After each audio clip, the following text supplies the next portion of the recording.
Hello, Dr. Mark P. here, Muscles Unlimited. Today I'm going to talk about one set to a failure.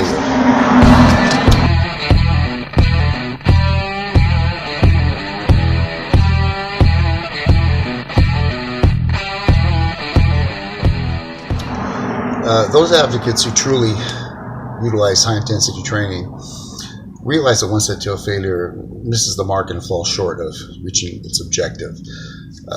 Many of the proponents of the one set to a failure method, in their effort to debunk other more conventional methods, implying that they're very dogmatic and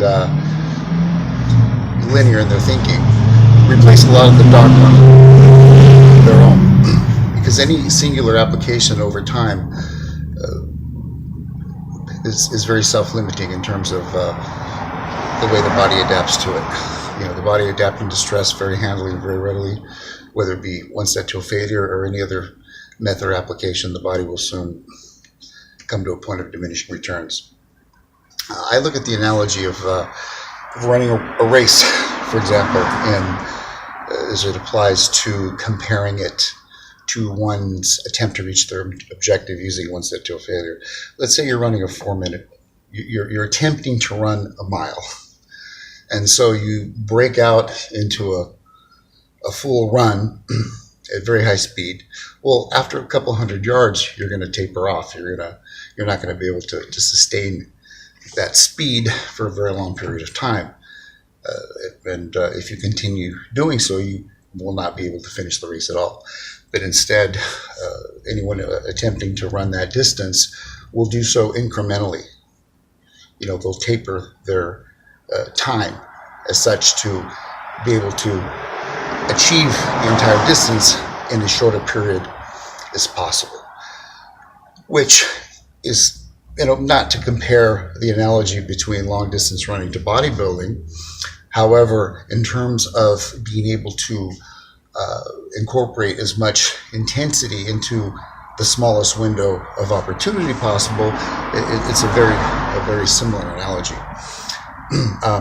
Again, with one set to a failure, it just fails to do that. There's no way that, in my opinion, that there can be enough accomplished in the way of muscular contractions that will have been achieved that will therefore stimulate an optimum number of muscle fibers necessary to stimulate maximum muscle growth.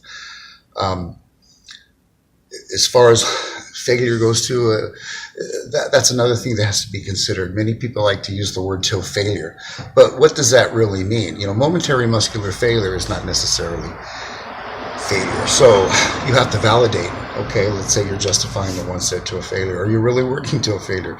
There are many ways to extend failure way and above and beyond. There are many intensity inducing techniques that most of us are very familiar with.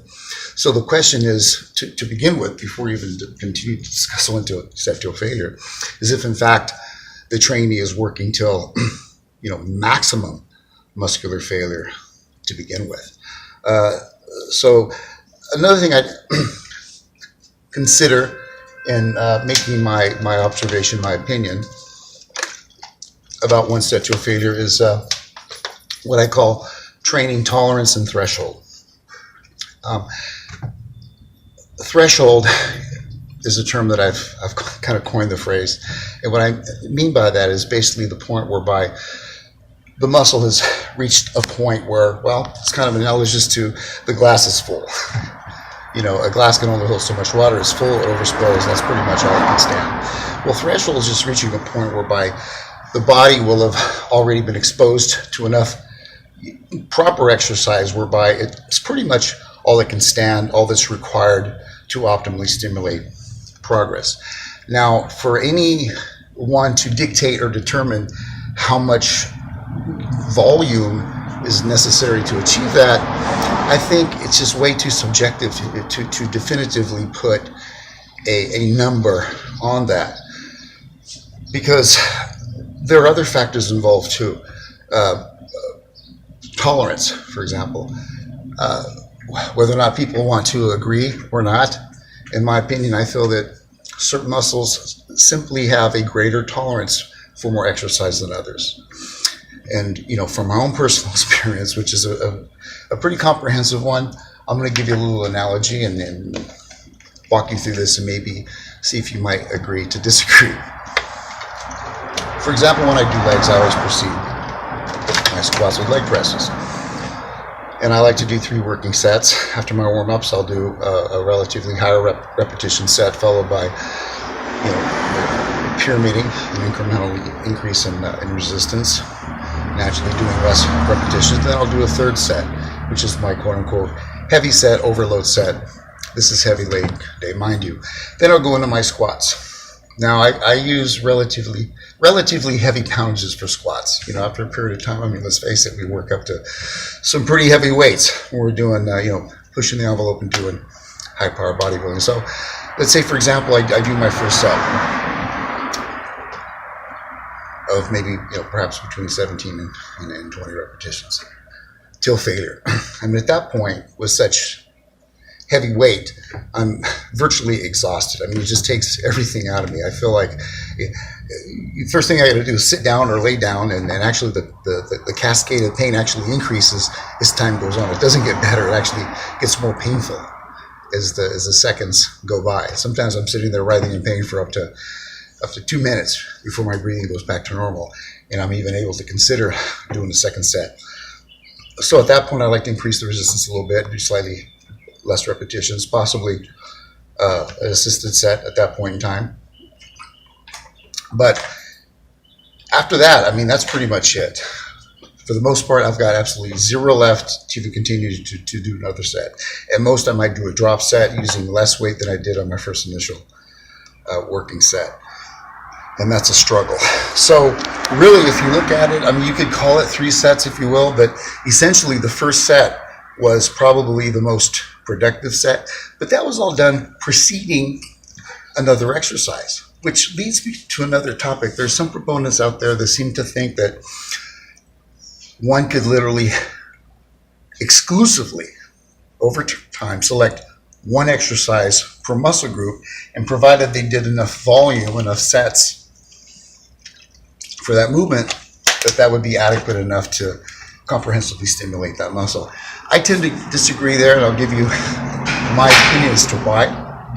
Because one thing that I notice about my training is that I can have worked my initial movement. Let's say I'll go back to leg presses, for example, whereby I do 3 complete comprehensive sets to a failure, which you would think, for all intents and purposes, that by that time I will have totally preconditioned every muscle, joint, connective tissue from top to bottom.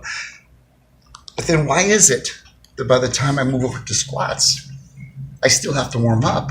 I'm still not ready to go into my first set of heavy squats straight away. Reason being because there are other components involved at that point. One exercise simply does not thoroughly and comprehensively affect the muscle completely from every angle. In my opinion, one does need to follow up with a minimum secondary movement. For the most part. There are some exceptions. Deadlifts, I'm not going to do more than 1 low back exercise on heavy back day. I'll do my 3 or 4 sets of deadlifts. That's it. I'm pretty much wiped out, okay? But again, for the most part, for a lot of the other muscle groups, 2, even 3 movements, okay?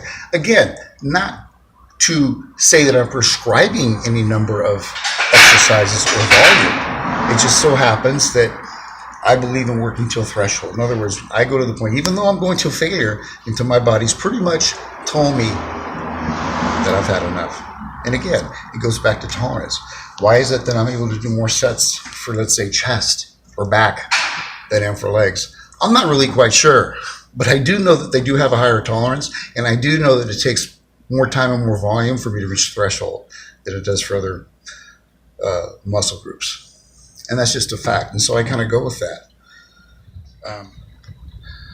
So in closing, in my argument concerning one set to a failure, for all those proponents of that system, I have a question for you. If someone were to say to you, that you have to gain a half inch on your arms in 90 days. Because if you don't, your firstborn is going to be sold into slavery.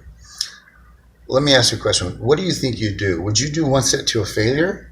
Or would you do multiple sets and just pound the you-know-what out of your body with multiple sets for that period of time in your attempt to achieve your goal?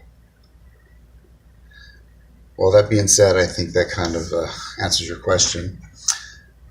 So anyway, everybody, I'd like to sign off for now. And as Bruce Lee said, using no way is way, and limitation is no limitation.